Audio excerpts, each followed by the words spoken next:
Hello दोस्तों, welcome back Rana से भाइयों को। तो द केरला स्टोरी की कंट्रोवर्सी जो है वो खत्म होने का नाम नहीं ले रही है। जैसे जैसे फिल्म आगे बढ़ रही है बहुत अच्छा पैसा भी कमा रही है, लेकिन उतना ही इसके ऊपर विवाद भी बढ़ता जा रहा है। बढ़ता ही जाएगा वो तो। पहले हम कलेक्शन की बात करते हैं। 3 दिन का कलेक्शन कितना है इसका?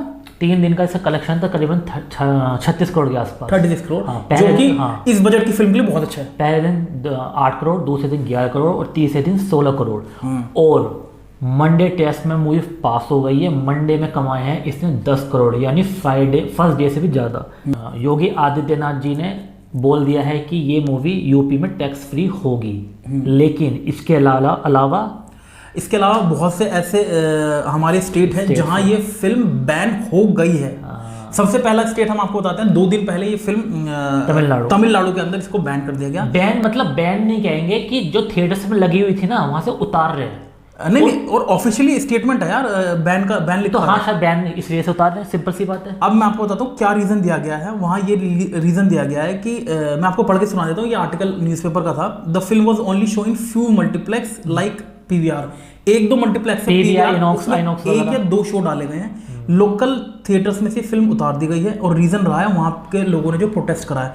और प्रोटेस्ट छोटे मोटे लेवल पर करा, बहुत बड़े लेवल पे करा है। और ये एक्सपेक्टेड था। तमिलनाडु से तो ये एक्सपेक्टेशन नहीं थी हमें, लेकिन जहां से थी उन्होंने सेम वही काम करा। वेस्ट बंगाल में इसको बैन कर दिया गया है। हाँ, ममता बनर्जी ने भी ये स्टेटमेंट दे दी है कि वेस्ट बंगाल में भी फिल्म बैन हो जाएगी।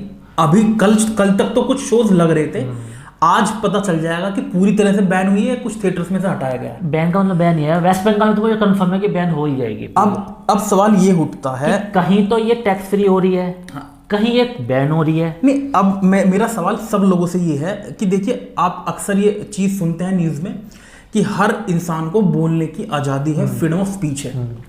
कुछ दिन टाइम पहले, कुछ सालों पहले एक फिल्म आई थी पीके, आई थी 2014 में आई थी। छोटा मोटा प्रोटेस्ट इसके अगेंस्ट हिंदू कम्युनिटी ने करा था। क्यों करा था मैं आपको बताता हूँ। उसके अंदर एक सीन है जिसमें हम जिसकी पूजा करते हैं, महादेव, शिव जी। पीके भाई साहब उन्हें भगाते हुए बाथरूम के अंदर ले जाते हैं, वहां लॉक कर देते हैं। वो बहुत ही ज्यादा इंसल्टिंग चीज थी, बिल्कुल। और पूरी फिल्म में आप देखेंगे जो हमारे पीके साहब होते हैं, यहाँ पे फोटो लगाएंगे भगवान जी के, ठीक है। इसके एंड में जब एक बाबा जी होते हैं, वो भी हिंदू रिलीजन को फॉलो करते हैं। वो ना तो उस फिल्म में ऐसा भी हो सकता था कि चर्च के आप वो दिखाते फादर, लेकिन नहीं चर्च का दिखाया, फादर दिखाया, लेकिन मुस्लिम वाला जो क्या होता है, जो फिल्म का विलन है वो कौन है? हाँ, वो तो बाबा है हमारा, बाबा है, हिंदू धर्म। हाँ, बिल्कुल। फिल्म के विलन को है। विलन में आप ऐसा भी दिखा सकते थे कि ग्रुप है 4-5 लोगों का, जिसमें मौलाना भी है, बाबा भी है और चर्च के वो भी है फादर, लेकिन दिखाया गया एक स्पेसिफिक रिलीजन को। अब मैं आपको बताता हूँ। आप ये कहेंगे यार मुस्लिम का अगेंस्ट भी तो उसमें बोला गया था। क्या बोला गया था मैं बताता हूँ। कुछ नहीं बोला। एक मस्जिद के बाहर एक सीन है सिर्फ वो, हाँ, और वो मस्जिद के बाहर है। वहां से हमारे कुछ मुस्लिम भाई आते हैं कि भागते नहीं, मस्जिद के बाहर बस 2 बोतल लिए खड़े हैं बस पीके भाई, और दूसरे सीन में वो पीछे भागते हुए दिखाए बस। चर्च में एंट्री दिखाई है, मंदिरों में एंट्री दिखाई है। हिंदू में तो कोई वो है ही नहीं, हिंदू में तो मंदिर के अंदर, लेकिन मुसलमानों के उसमें भाई दूर से ही बाय बाय भैया इतना ही दिखा सकते हैं बस। तो उसके बावजूद भी ये फिल्म पूरे भारत में लगी, कोई बैन नहीं हुआ, कोई बैन नहीं हुआ। तो इस फिल्म के अलावा भी ऐसी कुछ चीज हुई, जैसे कुछ टाइम पहले एक स्पोक्स पर्सन है बीजेपी की, नुपुर शर्मा, उन्होंने एक हदीसों में कुछ लिखा हुआ था, उस पर एक पॉइंट उठाया था। और उसके बाद क्या बवाल हुआ था आपको पता है? राजस्थान के अंदर, आई थिंक राजस्थान में, हाँ, एक आदमी का गला काट दिया था सिर्फ इसलिए क्योंकि उसने कह दिया था आई सपोर्ट नुपुर शर्मा, ठीक है। हालांकि हम इस चीज की डिटेल में नहीं जाएंगे। हमारा यहाँ पॉइंट ये है कि भाई फ्रीडम ऑफ स्पीच है कहाँ हमारे देश में? नहीं है भाई, कहाँ है? मुस्लिम लोगों के लिए है। हाँ, मुस्लिम लोगों के लिए प्रॉपर है। वो कुछ भी कर ले, वो धरना कर ले, आप कुछ भी बोल ले यार। आप टीवी, यार हमारा देश हिंदुओं का देश है, उसके बाद भी आपकी वोटिंग है, आपको बोलने का पूरा अधिकार है, आप जो चाहे वो बोलते हैं। अब मैं आपको इसका एग्जांपल एक बता देता हूँ। आपको एक डेमो करके देख लो। आप एक काम करो, अपने शहर में जो सबसे भीड़ भाड़ वाला इलाका है ना, वहां एक बड़ा सा पोस्टर लेके खड़े हो जाओ जिसपे लिखा हो शिव, शंकर या महादेव या ओम, जो भी है, मतलब हिंदू रिलीजन, जय श्री राम। उसके नीचे लिख दो झूठे हैं। आप सुबह से शाम तक वहां लेके खड़े रहना, भीड़ इकट्ठी हो सकती है, पुलिस आ सकती है, लेकिन आपके साथ कुछ होगा नहीं, कुछ नहीं होगा आपके साथ। सही बात। उसी जगह पे आप एक बैनर लेके खड़े हो जाओ जिसमें लिखा है इस्लाम झूठा है, या अल्लाह, जो भी है, कुछ भी कह सकते हैं। मैं गारंटी से कह सकता हूं, अगर शाम तक आपका कत्लेआम हो जाएगा, आपका सर आपके बदन पे रहे। बिल्कुल। और पता है इसका कारण क्या है, रीजन क्या है? पॉलिटिक्स। पॉलिटिक्स के रीजन और केवल और केवल। अब एक बात बताइए, ये फिल्म बैन क्यों की गई? भाई ऐसा तो है नहीं कि फिल्म चल नहीं रही, अभी हमने कलेक्शन बताया तो चल तो रही है, चल तो रही है, तो ये तो रीजन गलत है। ऐसा भी नहीं कि कोई बहुत बड़ी फिल्म इसके साथ लग गई और थिएटर को भरी पड़ी है, ऐसे भी कुछ ऐसा नहीं। कुछ नहीं है। इसके अलावा कौन कौन सी फिल्म थिएटर में लगी हुई है? गार्जियंस ऑफ गैलेक्सी आपके बिल्कुल फ्लॉप चल रही है फिल्म, सब फ्लॉप है, सब फिल्म बिल्कुल फ्लॉप है, कोई नहीं देख रहा उसे। हाँ, ठीक है, तो भाई क्यों हटाई फिल्म? और ममता बनर्जी जी ने ये बैन किस वजह से करी, ये तो बताओ। आप फ्रीडम ऑफ स्पीच बोलते हैं, हाँ आपको प्रोटेस्ट करना है, आप प्रोटेस्ट कीजिए, बिल्कुल। आप अपनी आवाज उठाइए कि भाई ये फिल्म गलत है, कोई बुराई नहीं है इसमें। हाँ, आपको गलत लग रहा, आप आवाज उठाइए। उठाई तो है, हाई कोर्ट में, सुप्रीम कोर्ट में मामला गया तो है, वो कर दिया ना, खत्म कर दिया ना मामला, कि उन्होंने जो पिटीशन दायर की गई थी वो गलत है, मतलब उसका कोई वो नहीं है लॉजिक जो जिस वजह से आपकी ये प्रोटेस्ट की जाए या बैन की जाए मूवी।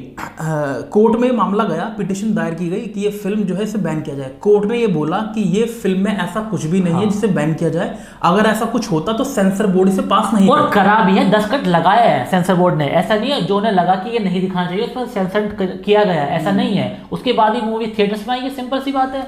10 सीन काटे गए हैं, उसके बाद थिएटर्स में आई है। ठीक है, सोचो अगर वो सीन भी डाल दिए जाते तो ये तो पागल हो जाते हैं, तो सब लोग दंगा हो जाता। दंगा, हाँ ऐसा तो उसी वजह से शायद वो कट किए हो सीन में भी, दंगों की वजह से। हाँ। नहीं, हमारा पॉइंट सिर्फ इस वीडियो का ये है कि हमारे देश में फ्रीडम ऑफ स्पीच है कहाँ।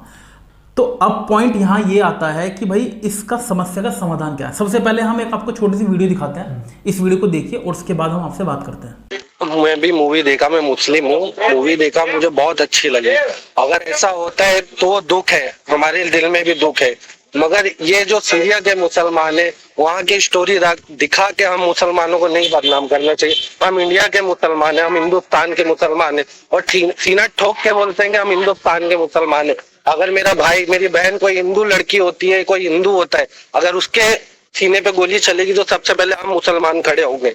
क्योंकि मुझे पिक्चर देख के मुझे बहुत बहुत अफसोस हुआ, मगर कुछ इन मुसलमानों की वजह से, ये सीरिया के मुसलमानों की वजह से हमारा नाम बदनाम नहीं होना चाहिए जो हम हिंदुस्तान के मुसलमान हैं। हम सबके साथ मेरे दोस्त है, मेरे टोटली हिंदू दोस्त है, मैं उनके साथ जाता हूँ, बैठता हूँ, खाता हूँ, पीता हूँ, मेरे एकदम जिगरी दोस्त है। मगर हमारे बीच में कभी ऐसा नहीं आया ये हिंदू है या ये मुसलमान है। मगर ऐसा जो अगर किसी के साथ हो तो हमारे साथ भी होगा तो हमको भी बुरा लगेगा, अगर उनके साथ हुआ है तो उनको भी बुरा लगेगा। मगर ये जो स्टोरी दिखाए तो इसमें हम मुस्लिम का नाम बदनाम नहीं होना चाहिए, हम हिंदुस्तान के मुस्लिमों का नाम बदनाम नहीं होना चाहिए। जो उन्होंने गलत करा है उनको गोली मारो, हम साथ में चलेंगे, हम भी उनको गोली मारेंगे, गाली मत दे भाई, हम भी उनको गोली मारेंगे। हम इतना जिगरा रखते हैं मुसलमानों के, अगर कोई हमारे घर पे हमारे देश पे उंगली उठाएगा तो हम उसका हाथ काट देंगे। तो इस वीडियो में आप देख रहे हैं ये मुसलमान हमारे देश का है और ये क्या बोल रहा है, ये बोल रहा है कि हम ये पूरे वो जो कैटेगरी के लोग हैं जो ऐसा काम कर रहे हैं वो पूरी मुस्लिम कम्युनिटी को रिप्रेजेंट नहीं करती, ठीक है, बस सच दिखाया है इसलिए तो मिर्ची लग रही है, और क्या, सिंपल सी बात है। और क्या, देखो सिंपल सी बात है, दो चीज होती है, या तो सच को छुपाओ और सच दिखाया है तो उसे तबाह कर दो। हाँ। मतलब प्रोटेस्ट ये जो भी आप बैन कर रहे हो, लेकिन इससे यार OTT पे तो आएगी ना। हाँ। उस पर तो पूरा इंडिया देखेगा ना, और ऐसा कोई नहीं होने का जो उस मूवी को ना देखे OTT पे आने के बाद, क्योंकि बहुत से लोग नहीं जा पाते थिएटर। कोई फर्क नहीं पड़ता यार, कोई फर्क नहीं पड़ता, लेकिन आपको नहीं देखनी मत देखो भाई। ये मूवी आप किसी धर्म से मत जोड़ो, इसको ये देखो कि अगर ऐसा हो रहा है तो ये कितना गलत हो रहा है। नहीं, अगर जोड़ो धर्म से क्यों नहीं, नहीं। और अगर आपको लग रहा है कि आप अगर इस चीज को ऐसे देख रहे हैं कि नहीं भाई हमारा धर्म अच्छा है, भाई ये सही दिखाया है, तो फिर आप मतलब उन्हीं लोगों में से हैं जो मुंह में दिखाया गया। हाँ, वही आपकी सोच है, आपकी वही सोच और आप उन्हीं में से। बिल्कुल बिल्कुल भाई, मैं तो खुल के बोलूंगा। हाँ सही बात है, मैं तो खुल के बोलूंगा, ये सच्चाई नहीं भाई, हमने इतने सारे वीडियोस बनाई है, आपको बता भी रहे हैं कि हम सबको पॉइंट आउट नहीं कर रहे हैं कि इसमें जो दिखाया गया है ये एक अलग तरह कैटेगरी आप मान लो, लेकिन अगर तब भी आपको समझ में नहीं आ रहा है यार ये आपकी गलती है और आपके वर्ड्स अल्लाह आपको देख रहा है। बस हाँ, बस आपको सच दिखाई नहीं दे रहा, इसमें आपकी गलती है। एक लास्ट में एक लाइन जोड़ देता हूँ बस। मान लीजिए एक अंधा आदमी है, रोड क्रॉस करना चाह रहा है, तो हम उसका हाथ पकड़ के उसको रोड क्रॉस, बिल्कुल सही बात है, लेकिन कोई अंधे होने की एक्टिंग कर रहा है ना, हाँ तो उसकी आप मदद नहीं कर सही सकते। बात है, लेकिन उसे पता है वो क्या कर रहा है। हाँ। और भगवान अल्लाह जो भी है वो आपको देख रहा है। बस तो इस फिल्म की कंट्रोवर्सी इतनी कुछ मैं आपको बता रहा हूँ, और भी ऐसे स्टेट होंगे आगे जाके जो बैन करेंगे। हाँ, और बहुत सारे स्टेट्स ऐसे भी होंगे जो टैक्स फ्री भी करेंगे। हाँ। जो मध्य प्रदेश में हो गया ना, यूपी में होने वाली है, आज या कल में हो जाएगी, और बहुत सारे स्टेट्स में होगी ही होगी टैक्स फ्री है। हाँ। क्योंकि जो, और हाँ यार हमने मूवी की बात करी, ये दिखाया, लेकिन हमने जिनके मेकर्स है ना उनकी तारीफ नहीं करी एक बार भी। वाकई में उन्होंने एक ऐसा काम किया है, इसके लिए भाई क्या हिम्मत, करेज, हिम्मत। और जो उनके साथ हुआ है शूटिंग के दौरान भी। शूटिंग के दौरान, और ये बात आपको बता दूं कि ये जो अदा शर्मा है, हाँ। ये फर्स्ट चॉइस नहीं थी उनकी। हाँ वो तो है ही, उन्होंने बहुत सारे एक्टरों और एक्टर्स को अप्रोच करा, उन्होंने मना कर दिया। और बड़े बैनर मतलब प्रोड्यूसर्स भी, हाँ, उनके पास भी मूवी आई थी, सबने मना कर दिया, हम नहीं बना सकते। क्यों? अगर बनाएंगे तो अटैक किस पे होगा? उस प्रोड्यूसर पे। और भैया वो तो बड़े प्रोड्यूसर है, आने वाली मूवी में उनका बॉयकॉट होने शुरू हो जाएगा। तो डर के मारे जी हम नहीं करेंगे, ना एक्टर आया कोई भी, ना प्रोड्यूसर आया कोई तो भी। इस फिल्म को बनाने की हिम्मत चाहिए थी। और 7 साल की मेहनत है डॉक्टर सुदीप्त सेन की। 7 साल की मेहनत है। ये ऐसे नहीं कि 1 साल पहले या 6 महीने पहले स्टोरी उठाई और वो उठाए Remake बना बना दी। भाई वो गए हैं, वो सब जगह जाके उन्होंने एविडेंस कलेक्ट किए हैं। रिसर्च करिए। ऐसे नहीं कि पेपर्स के थ्रू ही, जो पेपर्स से छपा है उसके थ्रू ही कर दिया, जाके पहुंच के हर जगह किसके साथ क्या हुआ है भाई सबका पता करे, तब ये मूवी बनाई गई है। पर्सनल इंटरव्यू लिए उन लोगों से, हाँ जिनके साथ ऐसा हुआ ना, उनके माँ बाप से जाके बात करिए। हाँ। और ये नहीं कि एक दिन बात करिए, हाँ। प्रॉपर हफ्ता 10 दिन 20 दिन उनके साथ बातचीत में रहे। बिल्कुल। चलिए ठीक है, इस वीडियो में इतना ही। आप अगर ये वीडियो, अगर आपने अब तक ये फिल्म नहीं देखी है तो आई होप जरूर देखें, जाके देखिए, आपको भी तो पता चले कि फिल्म में है क्या। सही बात है। अब हम आपसे मिलते हैं दोस्तों नेक्स्ट वीडियो में, तब तक के लिए बाय बाय, टेक केयर, जय हिंद।